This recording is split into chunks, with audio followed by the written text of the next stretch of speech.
I can't comprehend his sense of entitlement. No self-preservation instinct? My 32-year-old daughter's live-in boyfriend, a 34-year-old male, who is also the father of our grandchild, has a level of entitlement that is mind-boggling. I'm simply left speechless at his attitude. He came here over 5 years ago, chasing after our daughter after he was evicted from his family's properties for being a freeloader. His mother and aunt both threw him out and refused to let him return. His mother kept his dog and kicked him out. I find that quite ironic. Since arriving, he hasn't held down a real job for more than a week. The most recent example? He worked at a grocery store deli. He quit after just 1 week when he wasn't promoted to assistant manager.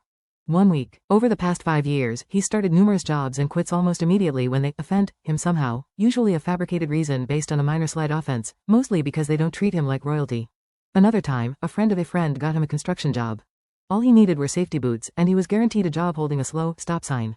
Just stand there and hold the sign. He missed the first day. Luckily, the friend of a friend was sick that day, so they rescheduled for the next week. Boyfriend didn't show up. No job. He's dabbled in DoorDash and similar gigs, but only if his girlfriend comes along to do the jump out and deliver part.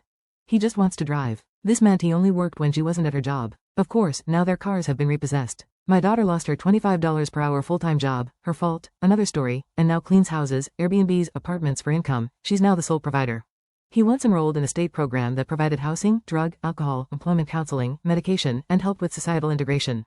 He didn't even last a week because he refused to attend group counseling sessions, which were mandatory. When our daughter was in jail, rehab, he was homeless, living on the streets. He'd rather do that than work. And he wouldn't stay in a shelter, it was beneath him. He definitely plays the victim. Nothing is ever his fault. Everything happens to him and is terribly unfair. He craves attention. He left a playdate with his child because they weren't paying enough attention to asterisk him.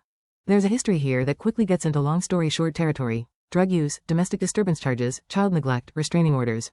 All minor misdemeanor charges, the type that result in probation. He's not meeting his probation requirements, therapy, drug testing, and is likely to be violated soon. I cannot understand why he doesn't have basic self-preservation instincts. If I meet my probation requirements, I don't go to jail. If I work this week, I can buy food. He lacks awareness of cause and effect. He spent a week in jail after the domestic disturbance and called his girlfriend multiple times daily to bail him out. He hates jail but won't avoid it. She bailed him out and he missed his court date afterward. I can't grasp how he doesn't understand that, if you work, you can eat and sleep in a bed. His avoidance of employment, and any responsibility, feels like a compulsion or mental illness. It's irrational. It challenges my belief in helping people, the idea of giving a hand up, not a handout. He only wants the handout. Any hand up is rejected.